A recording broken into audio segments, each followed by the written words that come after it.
Retirement, ये एक ऐसा लफ्ज़ है हमारे मुल्क में जिसका मतलब होता है कि ये जिस शख्स ने रिटायरमेंट एज आ गई है वो गया काम से, अब उसकी किसी को ज़रूरत नहीं है और वो उनके लिए एक ऐसा नाकारा इंसान बन जाता है जिसकी उन्हें कोई ज़रूरत नहीं है। वो घर में जाता है तब भी वो बिस्त होता है क्योंकि वो घर बैठ जाता है, कोई उसको एक्सेप्ट नहीं करना चाहता।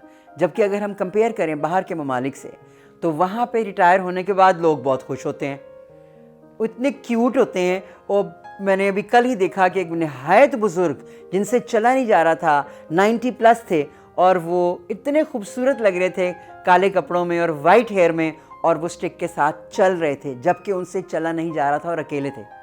क्यों? क्योंकि उनके माइंडसेट और ट्रेनिंग में ये बात हमेशा से होती है जब वो यूथ में होते हैं तब से लेके ओल्ड एज तक कि हम एक यूज़फुल इंसान हैं और अपने मुल्क में और अपनी कम्युनिटी के लिए कभी बोझ नहीं बनेंगे।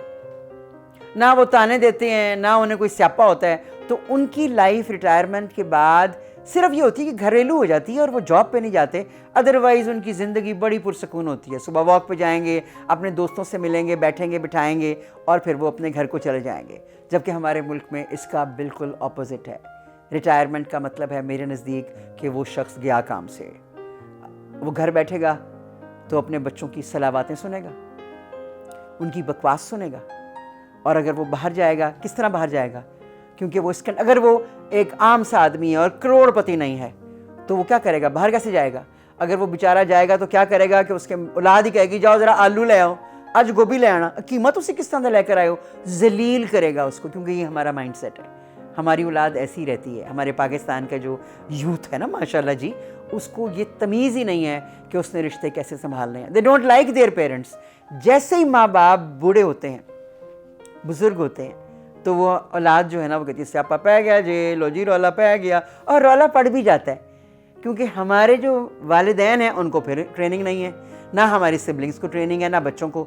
तो उनका रिएक्शन आपस में जैसे रेसलिंग चैम्पियंस वो ये करते हैं, बुज़ुर्ग घर बैठ के ताने मारते हैं अपनी औलादों को, बहू को ठरक झाड़ते हैं और जनाब बहू बेचारी क्या करे, ठंडा पानी पी मरे। यही हो सकता है। एक पॉजिटिव रोल अदा करने के बजाय वो एक नेगेटिव इंसान बन जाते हैं अमूमन घर वालों के लिए।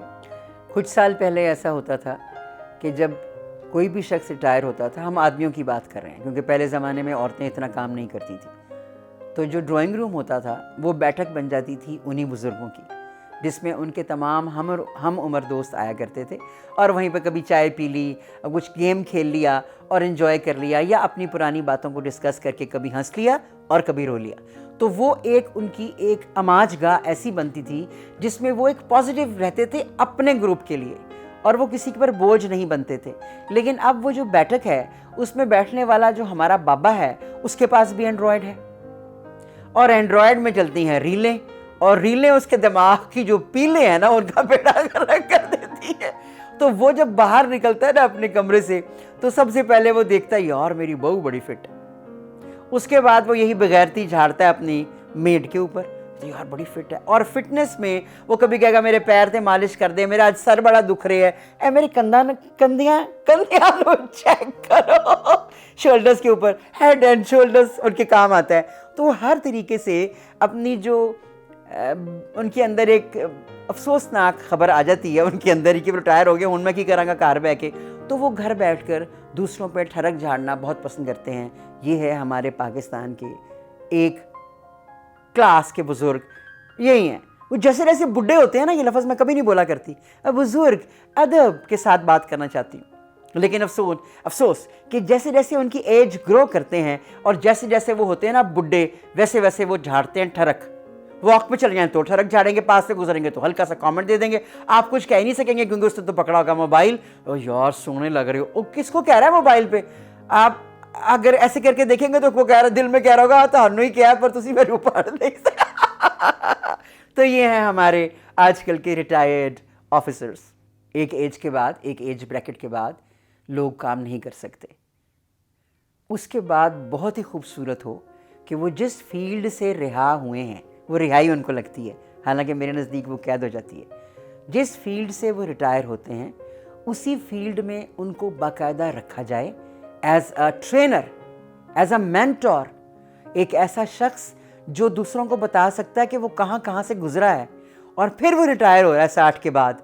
तो जो साल उसने किसी कंपनी में या किसी ऑफिस में गुजारे हैं, हाँ वो क्लर्क ना हो, जिसे क्लर्क कहा जाता है, वो ना हो, क्योंकि उसने क्या सिखाना है। वो बेचारा सारी उम्र फाइलें ले लेके फिर रहा होता है, पीले रंग की फाइल कभी वहाँ गई कभी यहाँ गई, वो बेचारा क्या सिखाएगा, उसकी तो ज़िंदगी फाइलों में ही दफन होकर रह जाती है। लेकिन जो कुछ कर सकते हैं और उन्होंने अपनी ज़िंदगी में कुछ अचीव किया है, तो उनको चाहिए कि वो ऐसी जगह पे उनको इकट्ठा किया जाए, बाकायदा उसे क्लब कह लें, उसे रिसोर्स सेंटर कह लें, जिसमें उन बुज़ुर्गों को बुलाकर उनसे बाकायदा लोगों को ट्रेनिंग दिलवाई जाए, और इसके एवज़ में उनको बाकायदा एक फाइनेंशियल सपोर्ट दी जाए। सपोर्ट क्यों जी, वो आपके पास बैठ के ट्रेन कर रहे हैं, आप उनको पैसे दें ताकि उनकी एक इज्जत नफ्स जो है वो घर में कायम रहे। क्योंकि अगर जब वो अपने घर में पैसे नहीं देते, क्योंकि वो रिटायर हो गए हैं बेचारे, कोई जवानी में उनका बच्चा उनके पैसे खा गया है, ग्रेजुएटी उनको मिल गया, वो कोई और खा गया है, तो वो जिस कंडीशन में आते हैं और वो पैसे नहीं देते, तो उनकी बड़ी इंसल्ट अपने दिल में वो फील करते हैं कि यार मैंने ये लेना था, मैं कैसे कहूँगी, तो मुझे खाने को पड़ेगा। तो उसमें भी उनकी बहुत ज़्यादा दिमागी तकलीफ़ में से गुजरते हैं। तो आई विश कि ऐसा हमारा सिस्टम हो एक, जिसके बीच में रिटायर्ड पीपल को इकट्ठा करके उनसे ट्रेनिंग दी जाए, यूथ को तमीज़ सिखाई जाए, क्योंकि वो वहाँ से गुजर के आते हैं। मज़ीद वीडियोस देखने के लिए मेरे चैनल को सब्सक्राइब कीजिए और बेल आइकॉन को प्रेस कीजिए। Thank you.